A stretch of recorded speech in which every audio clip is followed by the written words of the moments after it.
Welcome to the Jeremy and Andy Talk Movies podcast. I'm Jeremy. I'm Andy. Myself, I feel very safe. Well, good. I'm glad. Today, we are going to be talking about the new Wes Anderson film, Yeah. The Phoenician Scheme. Mm-hmm.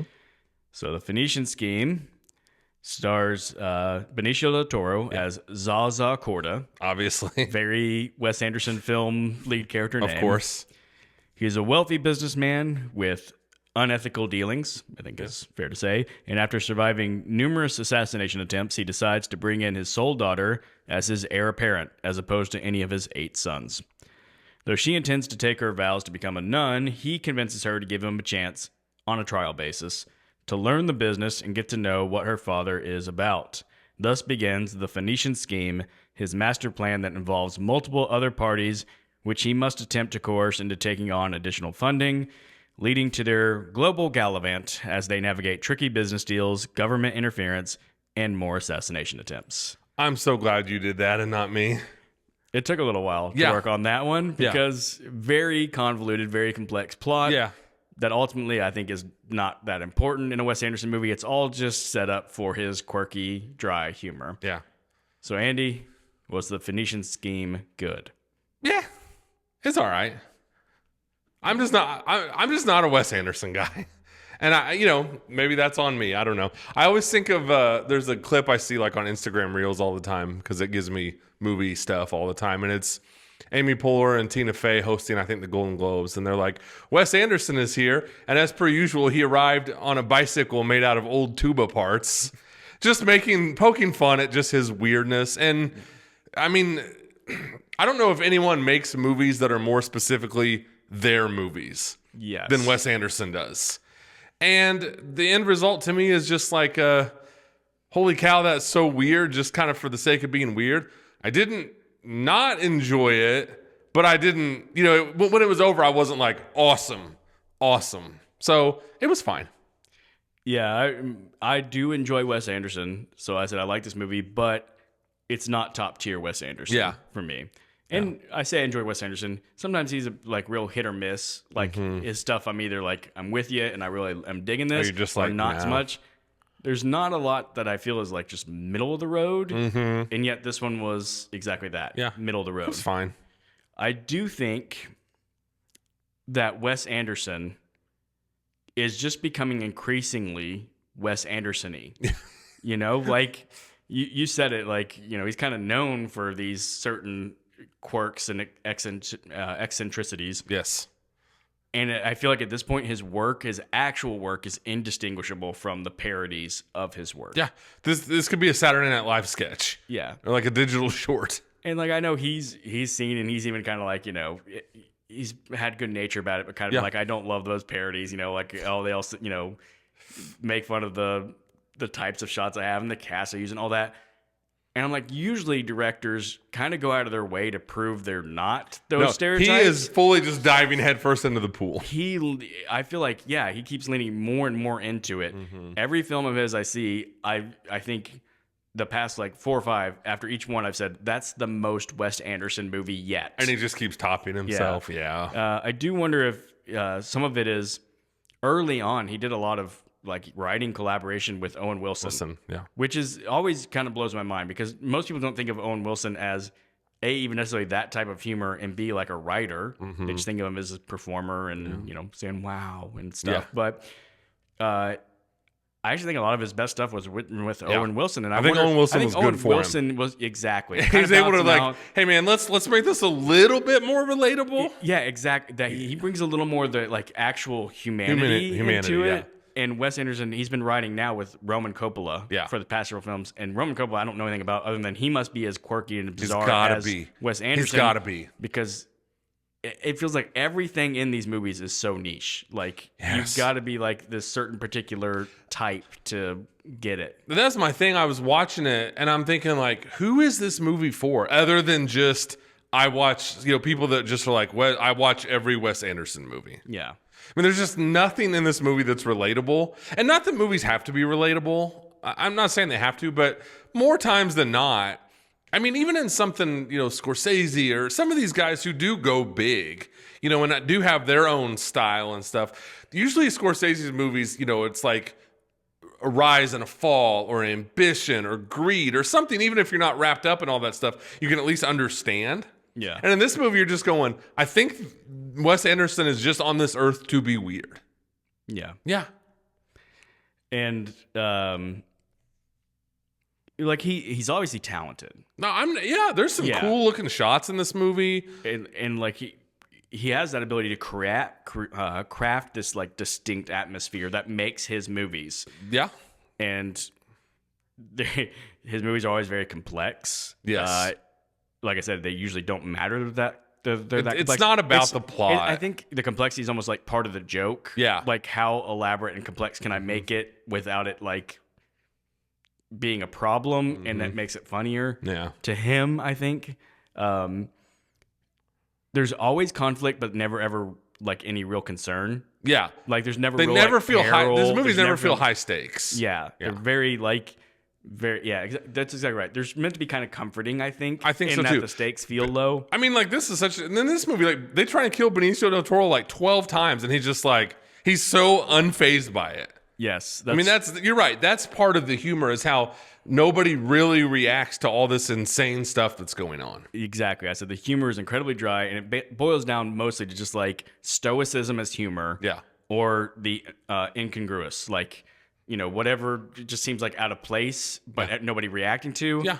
That's his humor. I mean, there's a scene in this movie where Tom Hanks and Bryan Cranston play basketball in a like a half completed like a train tunnel. Yeah. And no one's like, wait, what? Like that's like everyone. There's no outsiders in Wes Anderson movies. Yes, and everyone is so in a Wes Anderson movie. And that was really what I was going to get at with. I think when he was making movies earlier on with like Owen Wilson, there was an outsider. It was like there was the normal world, and then Wes Anderson-y characters inside of it. Yeah. And now it's just the entire world. Everybody's in a Wes Anderson movie. They're all that same, that same tone and demeanor. But yeah, and then, you know, we got to say it because you brought it up in the ballerina thing. There's a lot of hand grenades in this movie. Yeah, am I eating my words? That was literally, as I was watching the movie, I was like, dang it, Andy, you idiot. You had to open your mouth about how there's not going to be hand grenades in a Wes Anderson movie. They say the word grenade 240 times in this movie, I think. It is. It's funny. It's a funny running bit where he's funny. Like, can I offer you a grenade? Deals, he's just carrying out a case of hand grenades. Like, help yourself to a hand grenade. Oh my gosh, the all-time foot in the mouth situation for me. Yeah, I mean, in my defense, yes, who could have seen it? Who would have ever seen that grenades would be a major plot point of a Wes Anderson movie? I mean, you could have literally said it about anything else that happened in Ballerina. I bet flamethrowers won't have flamethrowers, even just regular guns. I picked the one thing that is so much a part of this movie. Yes. So let's talk a little bit about this cast, because one thing that Wes Anderson just, oh my gosh, for whatever reason, it seems like every actor loves working in Wes Anderson movies. It's like, hey, Scarlett Johansson, I have a nothing part for you. Sure, I'll do it. No problem. I always wonder, like, is it because these parts can be done really quickly? You know, like a couple days show up? Is it I do think there's something about the sandbox that the actors are playing in his world that they like. For one thing, I think actors always like lots of dialogue to deliver.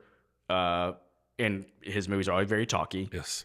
And I think they like getting to do like weird little accents and things. Oh, yeah. And especially in a movie that's low stakes with the accents. You know, like if your accent's off, which we'll talk about a little bit later, it doesn't matter. It just kind of adds to the quirkiness of you got this weird, bizarre accent. Yep. But of course, the leader of this movie our leading man in this movie is Benicio Del Toro. Yeah. I said it was an interesting choice for a Wes Anderson movie for Benicio Del Toro to lead it.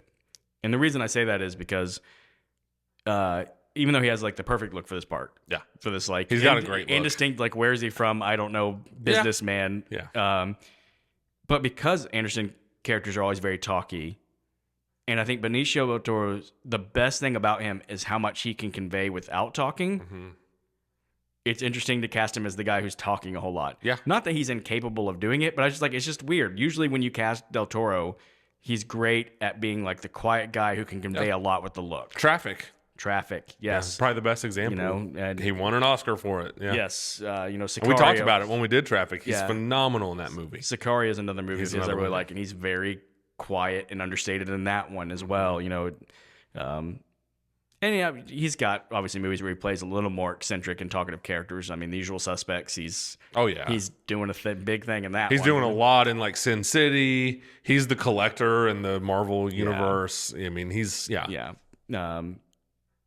But yeah, so I just thought it was an interesting casting choice, but fine. Yeah. I thought he was good. He's really good, I think, in this movie at like just keeping that deadpan face. Like, so one of his sons has a crossbow, because why not? And the arrows will just randomly fly into the scene, and like, you know, like he's holding a book or something. And just the way he, you know, he just kind of doesn't react to it, which is his reacting. I thought he pulled that off well. Yeah. And that is, again, those moments do utilize the best of him, because those are the moments where he just a look. Yeah. He's the one that made me probably chuckle the most in this movie. Yeah. Just his reactions to things. Yeah. Mia, I don't know how to say her last name. I don't either. Do you know who she is? I learned in the research afterwards that she's Kate Winslet's daughter. Winslet's daughter, yeah. I just don't even want to try that last name. No. I'm going to mess it up. It's not so complex, but just I don't have a guess to how to like where the pronunciation. Mia, Kate Winslet's daughter. Yes. First thing I've seen her in. Same. I thought she did a really good job in this movie. Mm-hmm. I do too. It's always hard to tell. Like, I don't think I've ever seen one in a Wes Anderson movie and been like, they did a bad job, because the demands are so just like specific. Yeah. It's almost like it's basically if you're kind of wooden, it fits the atmosphere. So that's the best thing about you could say. Best thing you can say about anybody in a Wes Anderson movie is they feel like they belong in a Wes Anderson movie. Yeah. Yeah. But the note I had for her is she has a tremendously round face, which was just perfect for like the framing and the, it was good casting. Cap. Like, she had a great look for it, and I thought she was game. I thought she did. And she's also great at this just deadpan delivery. And you know, it would make sense for Kate Winslet's daughter to be good at acting, because Kate Winslet is a very good actress. Yeah, she's been nominated for like 12 have those genetics. Oscars. Yeah. Michael Cera. Yeah. So I heard a lot of talk go again. I say a lot of talk, you know, just a lot of the buzz was Cera and Anderson are like a perfect match. Like, you know, they're so great together, and like Cera delivering that quirky Anderson stuff, like, you know, and they loved each other instantly and blah, blah, blah. And halfway through this movie, I thought, are they? Mm-hmm. And I was like, is Cera actually any good? Like, I legitimately, like, I kind of go back and forth and like, I don't know if Cera's a great actor or a terrible actor. I know. And I will say, I guess I should throw out a spoiler warning. It's not that big of a deal, but yeah. But we'll throw out the spoiler warning, so if you don't want anything spoiled. But a twist happens with his character, which isn't a huge like surprise or anything, but it did actually surprise me, even though when it happened, I was like, well, of course. Like, if I would have thought about it. Then, but I was like, okay, this is suddenly working more for me. I'll give him more credit. Halfway through, I was like, I don't get the Cera and Wes Anderson hype. And then when he makes the change, it makes a little more sense. Yeah. So I guess what we should say is he's an undercover agent in the movie. So the first like half of the movie, he's playing Bjorn, and he's of course the tutor who specializes in bugs. Who's just along for the adventure, and it's all just very odd, very Wes Anderson-y. Very Wes Anderson-y. And his accent is the epitome of like, is this a good accent? Probably not, but it doesn't matter. It doesn't matter.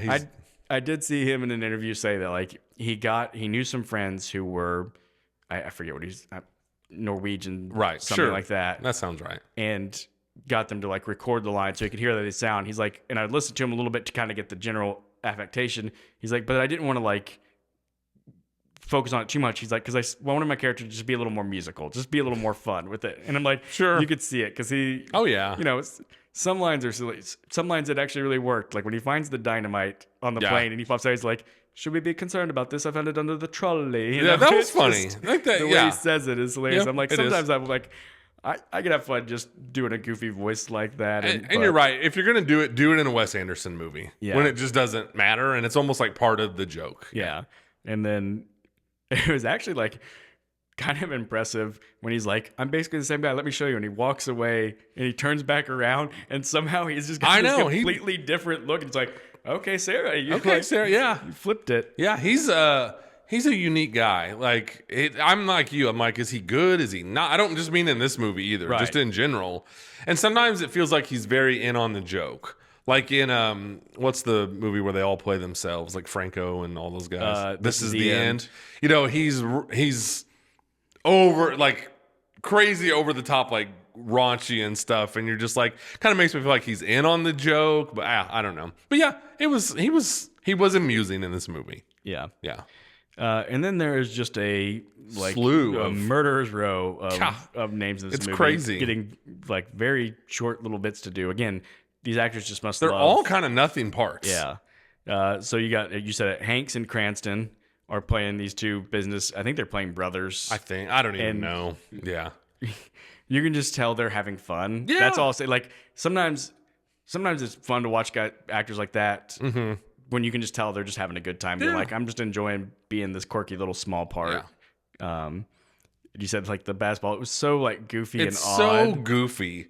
It's just like, but in my mind, I was thinking, this is probably what Wes Anderson thinks basketball actually is. Yes. Like, because I guarantee that guy's never watched a basketball game in his life. You're right. And probably most of the actors, same. You yeah. know, like, sure. This is basketball. And that's where, again, everything kind of works in a Wes Anderson movie because if they tried to do like real basketball, immediately be like, none of these people can play basketball. But because it's Wes Anderson's quirky aesthetic of basketball, it somehow works. Yep.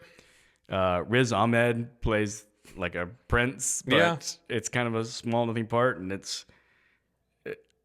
my thought was just like, he's better than this part. Oh yeah, and most of the people are. But I just mean like even I don't know, when you read it, you can be like Hanks and Cranston are like, oh, we're playing these brothers, businessmen, and we have the upper hand most of the time, and like we get to do something. Riz Ahmed's literally he's got nothing to do. Nothing to do.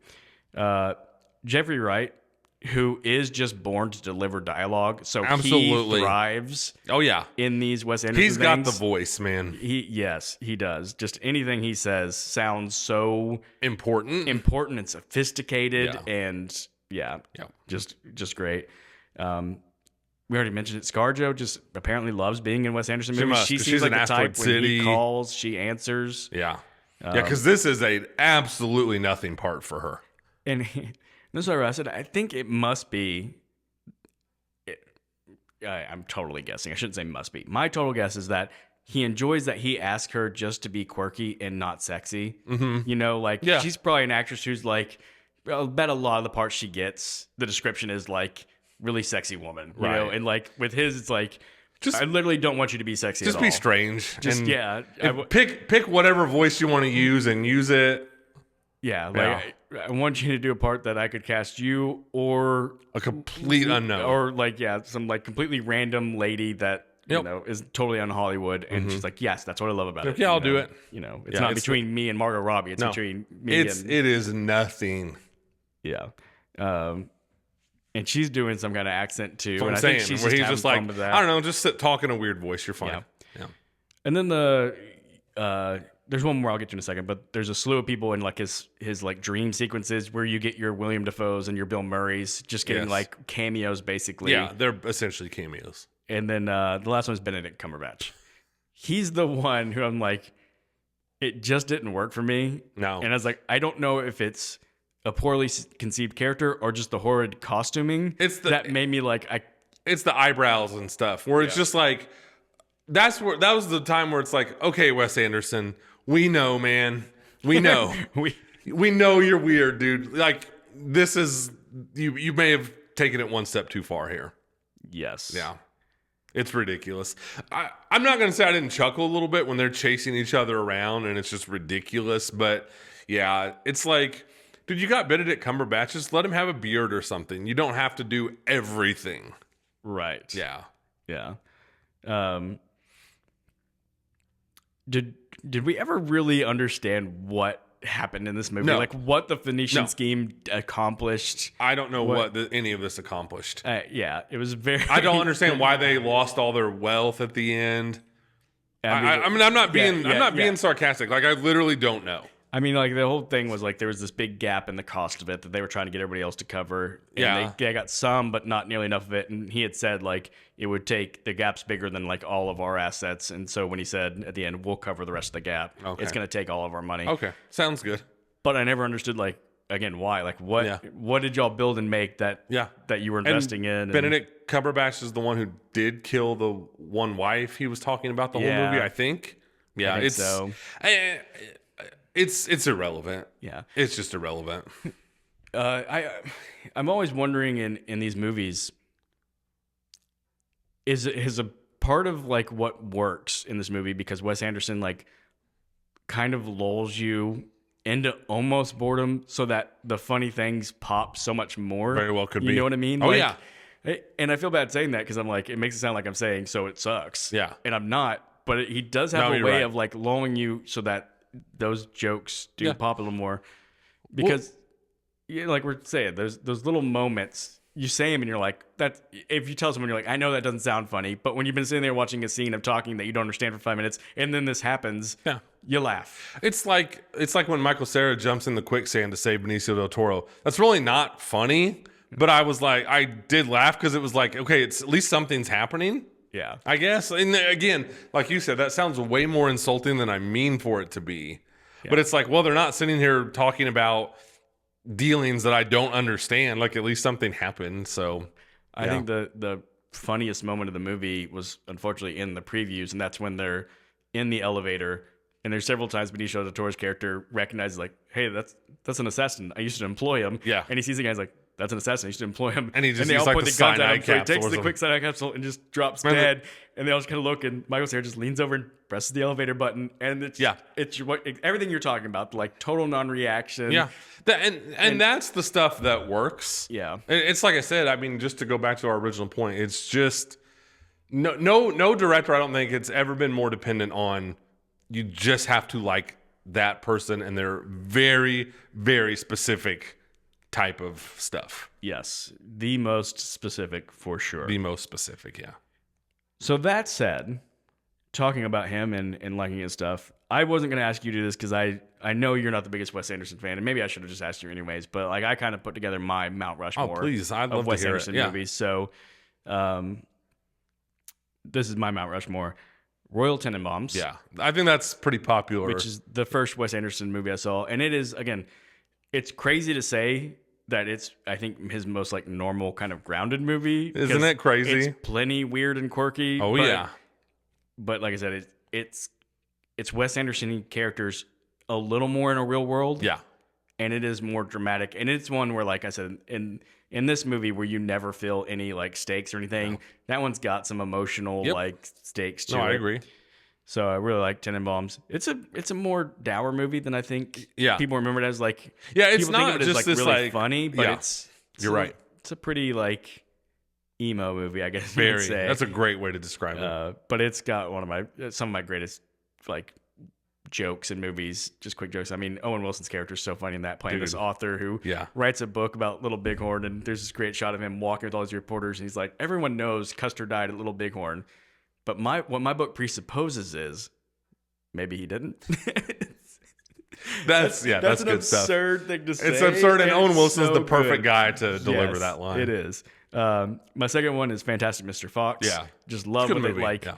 He did two great little like stop motion animation movies Yep. with that and Isle of Dogs. Fantastic Mr. Fox was first, and so it probably got a little more like a this is unique and different bump to it. Moonrise Kingdom, which is I think a movie where his tone fit the best. Yeah. You know, like this quirky story of like these two kids doing as runaways and people trying to track them down. Yeah. It was a fun one. And then The Grand Budapest Hotel, which is probably his most like critically celebrated movie. It was nominated for Best Picture, which I don't think he's had before or since. I don't know. So Yeah. and then just honorable mention shout outs to The Life Aquatic with Steve Zissou and Isle of Dogs. But yeah, I don't have much to contribute. I do like you said, I liked him the most probably when he was working with Owen Wilson, and he did some stuff with Luke Wilson too. Like Bottle Rocket is like his first movie, and that was a thing. Like I was like 18 when that came out, and that was your way to throw down like your I'm a movie guy card. You know, like I've seen Bottle Rocket and I like it, and I think Luke and Owen and him maybe all wrote that movie. But and Luke and Owen were in it. And it was kind of a breakout for all of them. Yeah. So that was I've seen that one, but it's been a long time. Yeah. And I remember liking it, and I was like, oh man, I wonder if I should think about it for my Mount Rushmore. I haven't seen it in a while. So do we know why he doesn't do stuff with Owen Wilson anymore? It's a great question. Yeah. I don't know. I don't know either. I mean, Here's the most important question to ask. What do we think Wes Anderson just does? Like, what's a good time for Wes Anderson? Oh man, that is a great question. Like, there's no way that, like we talked about, he's not watching sports. He's not having the guys over to play like poker or something. There's no way. No, I just picture him like at a park, dressed in like some kind of like tweed 3-piece suit, Probably wearing the same glasses Michael Cera wears in the movie. reading some obscure first edition leather-bound book. Yeah. That Was definitely written with a pen with a, like, dipping the ink and a feather on it. And yes. Yeah. That's, yeah. he just doesn't even seem like he fits in on Earth. Right. Yeah. Yeah. He's a guy that honestly, like, for someone who's been around and been kind of as prolific as he has, I feel like I've had very little exposure to him. Like, He doesn't do talk shows. I can't picture how he talks or anything like that. I can't either. The only thing I can picture is that clip I referenced earlier with Amy Poehler when she talks about, like, oh, he arrived on a bicycle made of old tuba parts. And he does laugh. Yeah. Like, you'd almost imagine it cut to him and he would just be, you know, like stone-faced, like, I did not find that funny. But he laughs. But yeah, could not tell you what he sounds like, nothing. Yeah, he definitely seems like a guy who just does not feel like a part of the rest of the Hollywood community. Yeah, definitely seems like he does his own thing. I'm sure he's one of these people that, like, spends half his year in, like, Europe or something. Like, owns like a lives townhouse. in Amsterdam or something like that. Yeah, for sure. That is one thing. Is like, neither would surprise me if he is a guy who indulges in a lot of substances, or if he's a guy who never touches has any once substance. touched. Yeah, I don't know which one would make more sense. it's got to be all. It's all or nothing kind of thing. Right. I'm sure. Let's talk about the reception of this a little bit. Critics give this a 79% in Rotten Tomatoes. Audience is 72%. Yeah. It's actually a little lower than I would say his usuals, especially from the critics. Like, critics are usually people pretty like big his movies. Yeah. Wes Anderson movies. I thought that was interesting because, like I said, I felt like this is pretty standard Wes Anderson.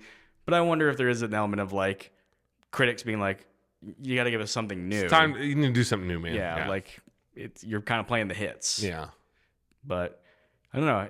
It happens sometimes. I mean, this happens with any kind of creative type. I mean, we probably see it most clearly with like bands, where bands, their first couple albums are all like their best albums, and then they just sort of like start making music that just sounds like copy and paste of their sound. Makes me think of like Scorsese and The Irishman. Yeah. Where a lot of people do love it, but a lot of people are like, I've seen this. Yeah. It's not his best version of this thing. So Yeah.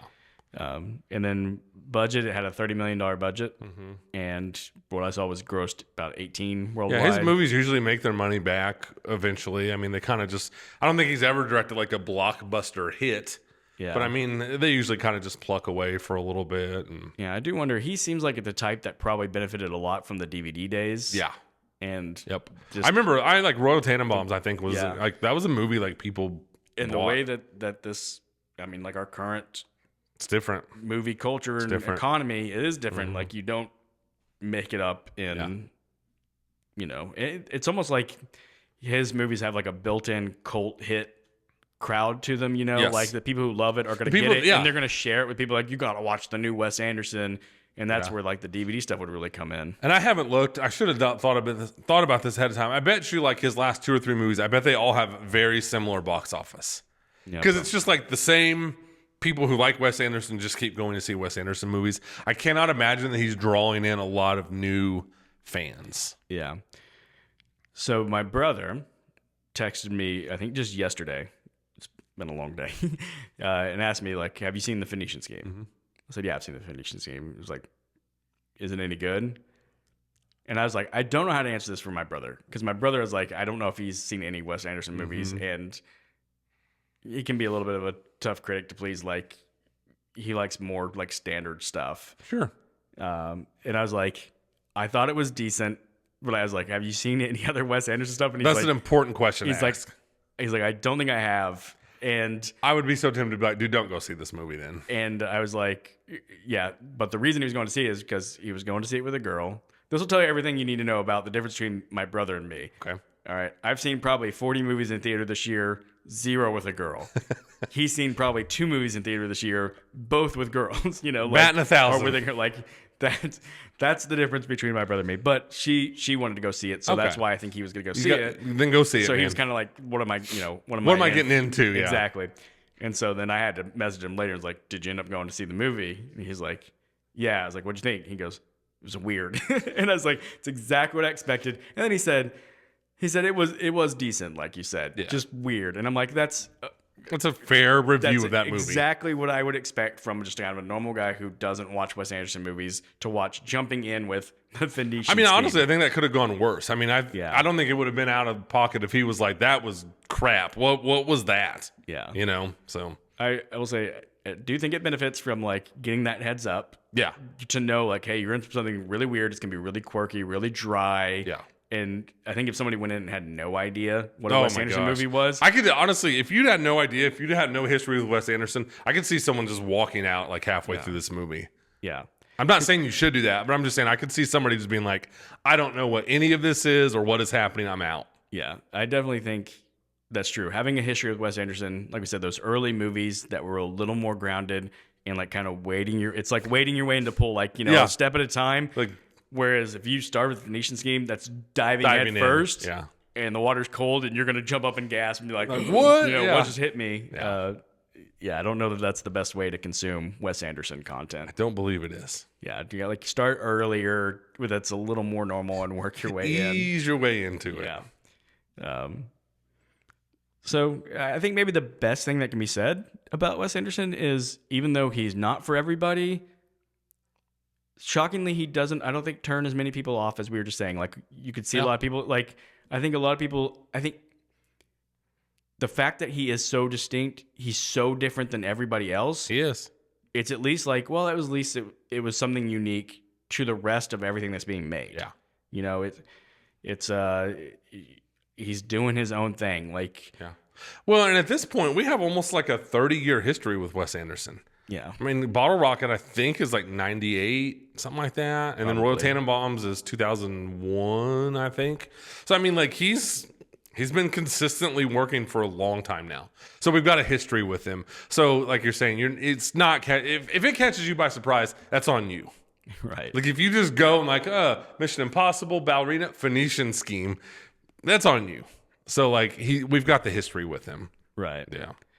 It'll be interesting to see where he goes from here, because like I said, can he possibly get more Wes Anderson-y? I don't know, unless it's just literally like the movie is just like a documentary about him. I don't know. Yeah. I will say one thing that I was very happy with this movie, and I'll leave it at this because we've talked long enough about Phoenician Scheme, but his previous movies, I felt like he was getting way too caught up into he loves a story within a story within a story. Yeah. And like drifting between those layers. Mm-hmm. And I was like, please just stop that. Yeah. Stop going story within a story within a story. Mm-hmm. And this isn't. This is just... It's pretty straightforward. I was like, just let you... And I think he kind of likes doing that because as soon as you do that, like, I'm telling you that this is a story that's being told, that was written so that all the weirdness kind of has that, like, well, it's a playful story, kind of like The Princess Bride, right. Like this is just, we're telling you this is fiction. Yeah. But I was like, you don't have to do that. Like, we're seeing a movie. We know it's fiction. Just let it be that. Yeah, the only time it breaks in this is when he has like his near-death experiences, and I guess that's supposed to be him like heaven or I don't know, whatever. It's also weird, but whatever. Yeah, I do agree with you though.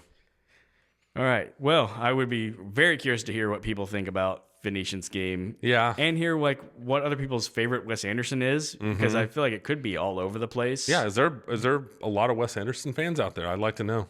Yeah. Yeah. So, let us know, audience. And then, be on the lookout because we're about to record another episode. That is not a Wes Anderson movie. Let's just say that. It'll be very different than, the quirkiness of Wes Anderson. So, we'll be back very soon reviewing Dangerous Animals. Yes. And until then, we'll see you next time. Absolutely.